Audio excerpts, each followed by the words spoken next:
Welcome to Let's Therapy, where we get real and raw about your mental health, faith, and blended family. We're your hosts, counselors Scott and Vanessa Martindale. Now let's therapy. Hey guys, welcome to another episode of Let's Therapy. We are your hosts, counselors Scott and Vanessa Martindale. We are excited to be with you. Before we get started, we want to make sure we throw in this disclaimer. This is not a replacement for counseling. If you find yourself in a position where you need some help, we strongly suggest you reach out. Find a great counselor, somebody you can connect with and talk with. Also, if this is something that is immediate, if you find yourself in a situation where you need immediate help, please dial 911 or 988 for your nearest suicide prevention hotline. So Today, it's great to be with you. Great to be with you. We're always together. We're always together. We're always together. Yes. All day, every day. All day, every day. It's like I can't get rid of you. Yeah, you can't. So today on Let's Therapy, we're going to continue our talks because we had talked a little bit about gaslighting before, and this is kind of an extra step on that. So it's kind of a form of this. Yeah. So we're going to talk about projection. Yes. And I think in blended families, we're going to really get raw on this one because I think it happens a lot more than people are willing to admit. Yeah. So let's just look at what is projection. Yeah. So I'm going to actually give a clinical definition, and this comes from Psychology Today, you guys. And it's projection is the process of displacing one's feelings onto a different person, animal, or object. The term is most commonly used to describe defensive projection, attributing one's own acceptable urges to another. So Scott, break that down a little bit. So what we're really talking about here is when we're projecting our emotions, projecting our feelings onto another person. Yeah. So again, we used and talked about gaslighting before, but this is a thing that gaslighters often use because it involves denying a negative quality about yourself and seeing it in that actual other person. Right. So when somebody says, hey, I see this in you, and you're saying, no, I don't see this in me. I actually see this in you. Yeah. So you're projecting your feelings onto that other person. Yeah. Vanessa, how does this happen in blended families?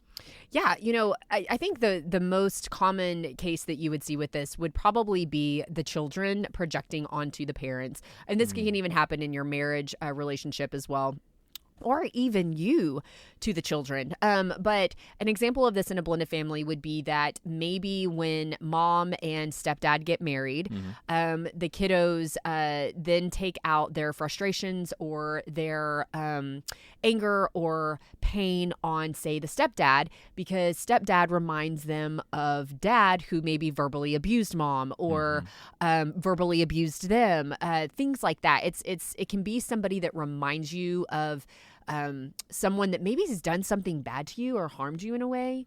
I'm just trying to think of this from a kid's perspective. Another example would be, in your marriage, and this happens a lot in blended marriages, you tend to demonize your new spouse for the behaviors of what your ex-spouse did. Yeah. And so it could be that your new spouse does something or says something that triggers something within you that harmed you or that you found hurtful or painful that your ex-spouse did, and that comes out unknowingly on you. Well, it's almost like you're talking about the trigger response of somebody touching an inner vow. Yeah. So you've made these declarations, and we've talked about inner vows a lot on our podcast and in different segments. But those promises that we've made to ourselves to protect whether it's the children or your new spouse touches those, then you're going to project onto them the feelings that you may have underneath the surface. Right.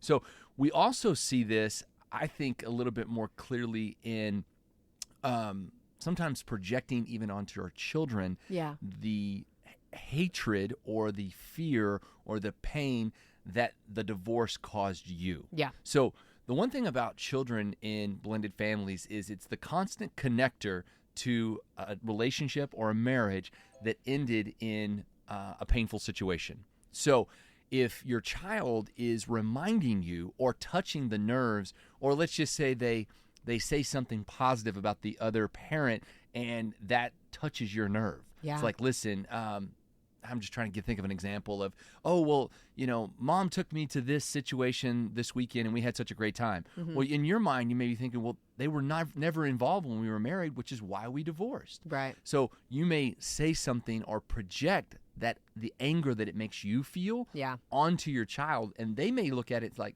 oh my gosh, what did I do? Yeah. So they may internalize that and say, well, I must have made this parent really upset because they're really mad at me. Yeah. When you're not mad at them at all. They didn't do anything. All they did was remind you of the pain that you felt before. Yeah.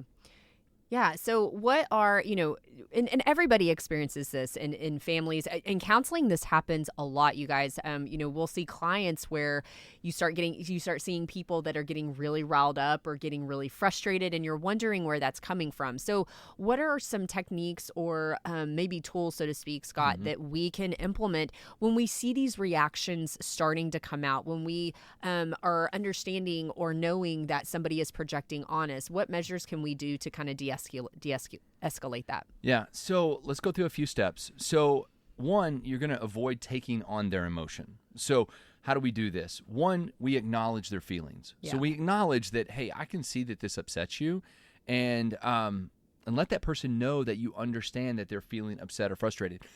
And I want to say this, kids may not have this concept. They may not be able to learn these things. Yeah. So again, I think that if you're being open and you're understanding that, hey, I may be in this situation or I may be projecting, these are things that you can also tell yourself. So one, acknowledge the feelings. Two, ask questions. Try to get to the root of why that person is projecting on you. Three, avoid taking on their emotion. So just because an anger emotion was submitted to you doesn't mean that you need to get angry back. If you acknowledge that, hey, I didn't do anything, I'm not going to get angry back. I understand that I may have stepped on a nerve here or stepped on an inner vow, so I'm not going to take on their emotion.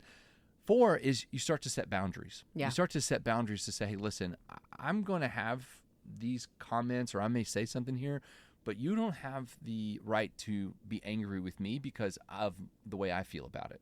So setting those boundaries.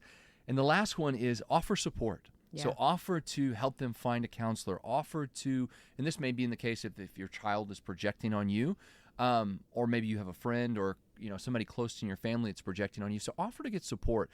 Say, hey, listen, this scenario kind of blew up, and I think it's because you were projecting on me kind of the way you feel about it. Yeah. And why don't we go and get some help on this? Yeah. No, that's really good.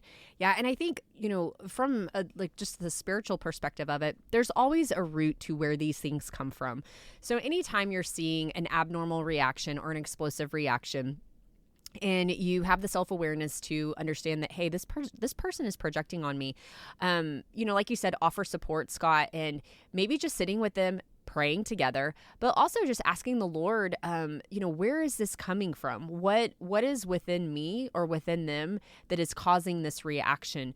Going to that and really just surrendering that and giving that to Jesus so that there can be healing, maybe in a place where there has been some pain and some trauma, and work through that so that this isn't a continued pattern, that it's not a cyclical pattern that keeps occurring because, when you're consistently projecting on people, I mean, that can cause a lot of issues in relationships. No, I 100% agree. And again, all of these things, and the reason we talk about this is not to point out people's faults, but it's to acknowledge this in yourself to say, am I doing this? Yeah. We know folks in blended families carry a lot with them, and typically they carry it into their new marriage and into their new family. So we want to make sure that you're aware that, hey, projecting is real. There is a real cause for that, and there's also real remedy. So again, love your thoughts on ways to prevent that. Get in quiet within yourself to understand that, hey, these things may be happening. How do I get help? And then going and seeking the help that you need. Yeah. So that's good. Guys, thank y'all so much for being with us on this episode of Let's Therapy. We hope that you've enjoyed this. We can't wait to be back with you next week. Take care. Be blessed in all that you do.